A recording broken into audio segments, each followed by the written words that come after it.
There's been so much talk and analysis and coverage of the Epstein files that kind of maybe gets lost to the people going about their daily lives. Can you speak, Congressman, to what is still missing? A lot has been put out there, but boy, a lot of that's been redacted and a lot is still not out there. So what do you want to see? What do you want to get your hands on?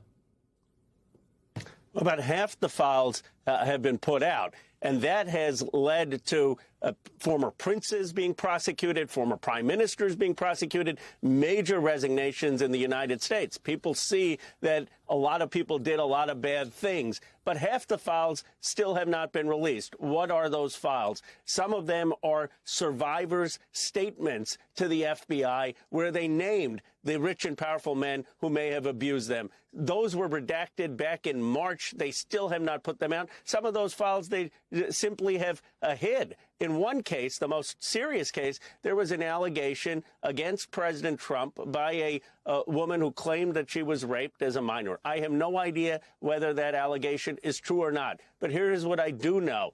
They released one of the interviews, FBI interviews with this woman. They have not released still 3 other witness interviews of this woman, and they've provided no explanation for why they haven't done that in blatant violation of the law.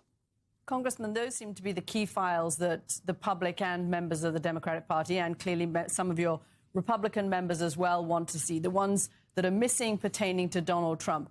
First of all, are you confident that those FBI notes and 302s are actually still there? They haven't kind of disappeared totally. Do we know that they're still in the file somewhere?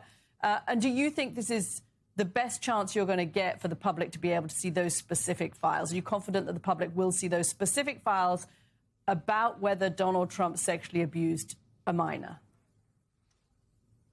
I'm not confident that those documents are still there in the condition that they were in the original. I mean, they could be there and they could be blacked out.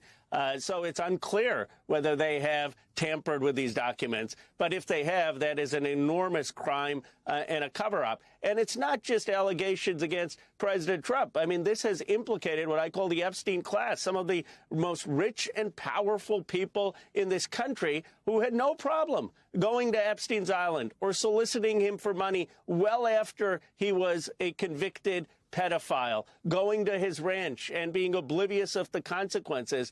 And you talk about a rigged system. You talk about ordinary Americans being upset that the government isn't working for them. The Epstein matter is Exhibit 1. Some of these survivors, over 1,000 of them, have not had justice for decades. And they feel abandoned by the 2 tiers of justice in this country.